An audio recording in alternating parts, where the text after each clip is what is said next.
Hey guys, thanks for joining us here at Salty Ginger Talk. If you're a returning listener, it's great to have you back. If you're new to the channel, we are really glad you joined us and we hope you like what you hear. Our podcast is for people that want to learn something new or make themselves a little bit better every day. So, today's episode, we're going to talk about or give you 5 reminders that nobody is that important. Nobody. And the whole point of this episode is not to put people down, not to denigrate people. By the way, we're people. We're not that important. We know it. But a lot of us get caught up in our minds that whatever is going on in our life is so important, and the end of the world will happen if X, Y, or Z does or does not happen. And nothing could be further from the truth. And you will have such a happier, more meaningful, and more fulfilling life if you learn that all of this is useless. 100 years from now, we're all going to be dead. No one's going to remember any of this stuff that's going on right now. So this might not be a fun topic. You might not like to hear it, but it's very liberating if you can achieve this mindset more often than not. And it's hard because it's a natural tendency to focus on ourselves, our own issues, our own problems, our own victories, whatever the case may be. It's a natural tendency for human beings to do those things. But when you do those things, it can create a lot of stress, a lot of unrealistic expectations, a lot of angst, a lot of anxiety. And those are things that kind of act like weights and weigh you down as you go through life. And that's not where you want to be. So what we're hoping to do by pointing these 5 things out, and they're not the only 5 things, they're just 5 things that we think are relevant and can help you wrap your mind around the fact that whatever it is, it'll pass. It'll end at some point. It'll be over, whether it's good or whether it's bad, and more things will come in to take its place. So we hope you'll be able to gain some perspective with these tips. We hope that it will drive some humility with these tips. And we want to give you some actions to take if you find yourself stuck in these thought processes, or these thought processes repeat more frequently than you want them to. How do you back yourself off of the ledge? How do you wind down your mind and get to a better spot? We want to give you some tips for that as well. So with that, let's jump into our 5 points or topics that we want to share with you. So number 1 is what's called the spotlight effect. And the spotlight effect is pretty straightforward. It means most people are more focused on themselves than anyone else. That means you are more focused on yourself than other people, and other people are more focused on themselves than they are you. So when you have something go wrong, when you think something is off, your hair doesn't look good, you make a mistake on your presentation at work, you whatever, insert, insert problem here. Most people don't notice those things. If they do notice them, they notice them for a second, and then they put them completely out of their mind, and they move on. And there's a whole reason that this scientific / social experiment or experiments that highlight the spotlight effect exist, because this happens over and over and over again with people. We all think whatever it is that's going on in our world is the most important thing, and it is the end all be all, and the whole thing will either take off like a rocket or come crashing down like a crumbling building, depending on the outcome of whatever is going on in our life. And it's just not true. So if you find yourself in those situations, if you're feeling self-conscious, if you feel like people are judging you, if you feel like you are the center of attention, wanted or unwanted, you've got to remember that 100 years from now, we're all going to be dead. None of this is going to matter. No one's going to remember any of this shit. Without looking at your calendar, tell me what you did 2 weeks ago on Wednesday. You can't do it. It's your life. You were there. You lived it. Nothing's more important to you than you. And I'll guarantee you that you can't tell me without looking at your calendar what you did 2 weeks ago Wednesday. That's how important all of our stuff is that 2 weeks later, we can't remember any bit of it. Another thing to think is everyone else is so busy worrying about themselves, they're not going to notice anything that's going on in my life, good or bad. It's one of the reasons why having a solid relationship is so important and feels so good, is because you've got someone else that you know genuinely cares about you and your well-being. They genuinely have empathy for you when things are not going the way you want them to go. They genuinely celebrate your successes with you. And that's why we seek out partnership. That's why we seek out relationships. And that's why it's so important, is because by and large, most people really do not care about what's going on in your life. Even if they do, it's fleeting and they move on with their own stuff and their own problems. That's just how it works. So that's the first thing to remember. You think you and your issues or victories are way more important to other people than they actually are. So you got to keep that front of mind as you work your way through life. Okay? So, tip number 2, or item number 2, success is subjective. So your achievements, while they might feel monumental to you, often don't matter much to others. And what might be a big deal to you might not be anything to another person. And there's not right or wrong. There's not good or bad. There's not better or worse. It's just different. So they're focused on themselves and what they have going on in their life, just like you're focused on yourself and what you have going on in your life. So, an example, you might get recognized at work. Let's say you win an award, you win Employee of the Month, you win perfect attendance. I'm making stuff up, but you bring that home and you're all proud and you tell your neighbor about it. Your neighbor is probably thinking more about mowing their lawn or their grocery list than they are about your achievement at work. Again, not good or bad, not right or wrong. It just is. That's how people are. That's how you are. That's how all of us are. Now, it's great to be genuinely excited for people. It's great to celebrate with people.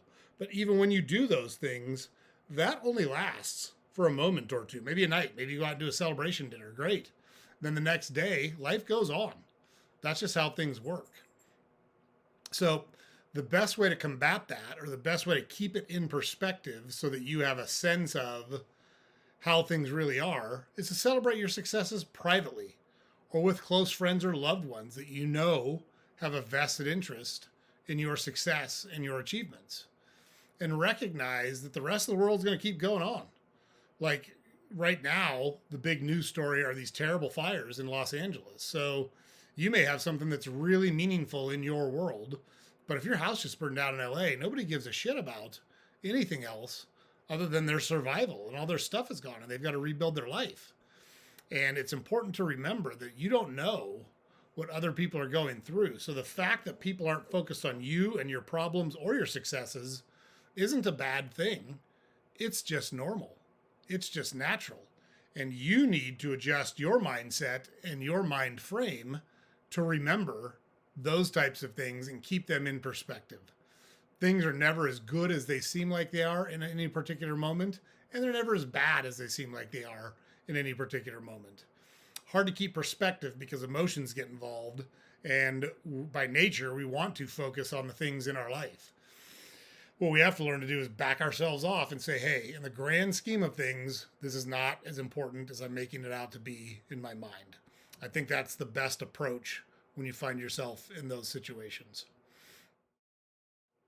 Item number 3, and it goes along the same lines of what we're talking about. Problems are personal. So your struggles might feel huge to you. They may feel like the world is going to come to an end, or you don't know how things are going to happen, or you don't know how you're going to go on. But the reality is, most other people are never going to recognize that that's going on in your life. They're just not.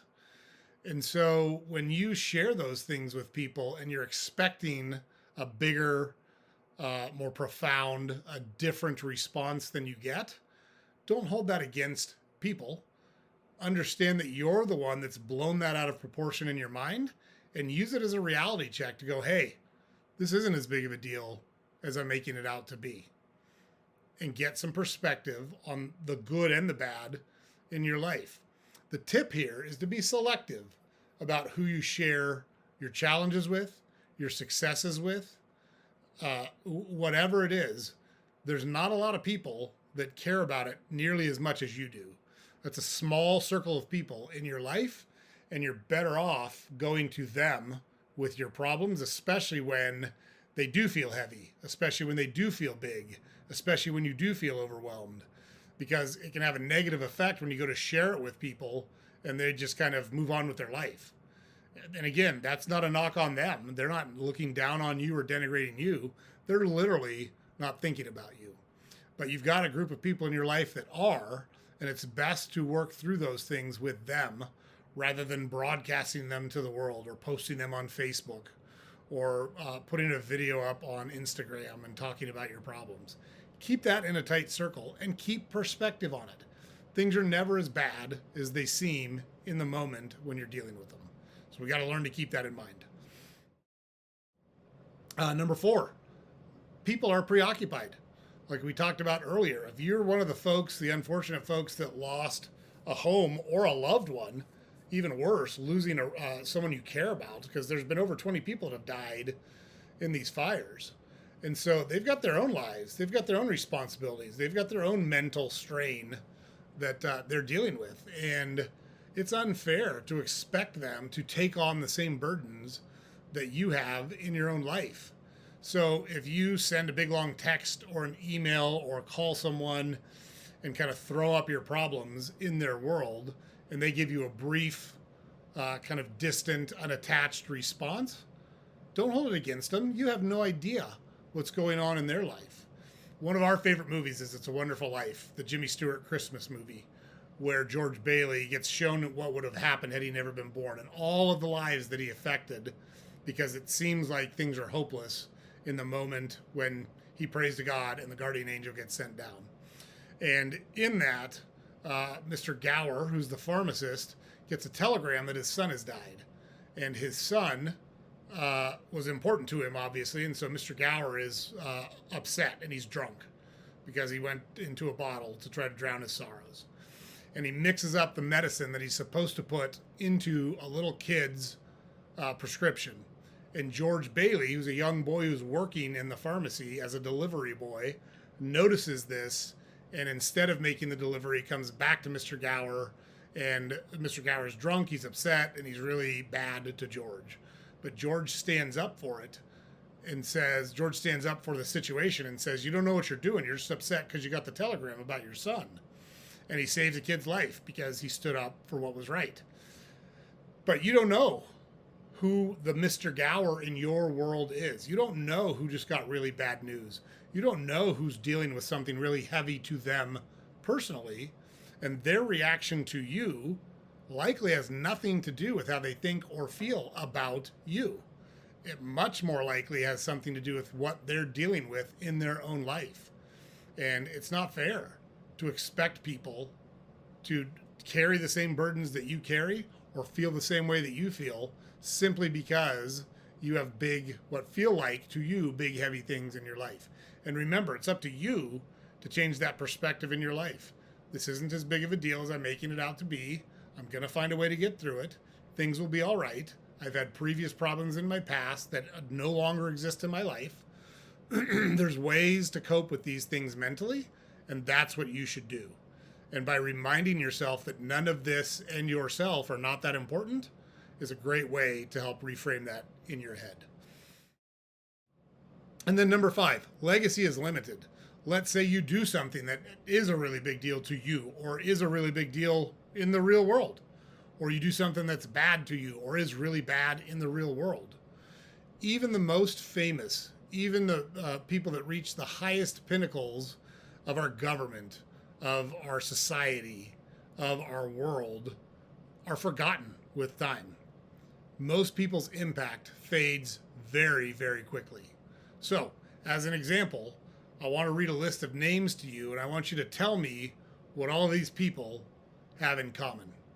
Charles Fairbanks, James Sherman, Thomas Marshall, Charles Dawes, Charles Curtis, John Nance Garner, Henry Wallace, and Alban Barkley. What do they have in common? All of those people that I just listed out were vice president of the United States of America in the 20th century. So that means 1900 or later. So a lot of these were less than 100 years ago. They were vice presidents of the United States. I would be shocked if you recognize a single one of those names. And they've risen to places most people never rise to. And with the impact that they made, they left a mark on exactly nobody in today's world. Sure, their relatives probably remember, right? So you're talking about a handful of people among 9 billion people. So it's way better to focus on living meaningfully right now in the moment rather than obsessing over long-term impact or long-term legacy or I'm going to leave my mark. Nothing wrong with chasing those things. Nothing wrong with having those goals and ambitions. Nothing wrong with going after those things. But with that said, you got to keep it in perspective. That perspective is terribly important because the reality is when you set out to achieve a big goal, the odds are probably way more likely that you won't achieve it than that you will achieve it. And you're going to be kind of destroyed at the end of that road if you don't have resiliency, if you don't have these coping skills, if you don't have the ability to put it in perspective and move on with your life and go after something else. But by trying to focus on the here and now and living in the present moment, that's your best chance of getting that done. So those are our 5 tips, reminders, points, whatever you want to call them. Remember the spotlight effect. We all think we're way more important than we actually are. We think way more people are paying attention to us than we actually are. Success is subjective. What's important to you or seems like a big deal to you may not be important or seem like a big deal to the vast majority of people that walk the face of the earth. 3, problems are personal. Keep those things in a tight group. Most people aren't going to give a shit about most of your problems. That's just the truth. They've got their own problems to worry about, which is number 4. People are preoccupied. They've got their own problems to worry about. And then number 5, legacy is limited. Even if you do something tremendous, the odds of you being one of the select few people that are remembered throughout history are small. Very, very small. And there's nothing wrong with that. It's okay. Like there's been roughly 110 billion people that have walked the face of the earth. We probably remember about 1,000 of them. So you're in good company with almost every other person that's ever walked the face of the earth. Keep that in perspective. Live in the moment. Don't get wrapped around the axle on the stuff that's going on in your world. Things are never as good as they seem or as bad as they seem in the moment. And the sooner you can keep that mindset and the longer you can keep that mindset, the happier you're going to be. So it's freeing. You can live however you want to live. You can be whoever you want to be because at the end of the day, nobody's judging you for it. Nobody cares. You get to do whatever you want. So some final tips real quick. Practice gratitude daily. Think about things you're grateful for. Write them down. Say them out loud. Put them in notes on your phone. But intentionally pick a time every day where you're going to say, I'm going to pick 3 things I'm really grateful for. Step 2, or tip 2, focus on helping others and not seeking validation. You should do good things for the sake of doing good things. You shouldn't want any credit. You shouldn't want anyone to know about it. You shouldn't care if it gets publicized. You should just do it. You'll feel so good if you take that approach. And then 3, regularly reflect on just how big the world is, how much there is going on out there, how insignificant any single one of us is to the whole thing, and how much stuff is beyond your control. Because if you just remember that, it'll make what is in your control seem so much more appealing and so much easier to tackle. Because you don't have to worry about those other things because you can't control them anyways. So those are the tips for today, guys. Hope you find it useful. Remember, we're trying to cultivate a mindset that allows us to live a happy and productive and satisfying life. And the way to do that is to live in the moment, focus on making an impact in the world that you live in the circle that you live in, and not worrying about judgment or credit or popularity or fame or success. Just do good things to the people and with the people you care about, and things will work out just fine. So James puts it up over here every day. Don't forget to go over to our website, saltygingertalk.com. All of our podcast episodes are available there. Links to all of our social media accounts are there. And we publish a newsletter every weekday that you can subscribe to there. We pick 2 or 3 current events. We do a quote of the day. We give a tip of the day. We have some fun with that. We're a little bit sarcastic, a little bit snarky. It's a quick read every morning. It's a good way to start your day and put a smile on your face. And you can subscribe to that newsletter right there on our website. So Hope everyone has a great week. We appreciate you joining us, and we'll see you on the next episode.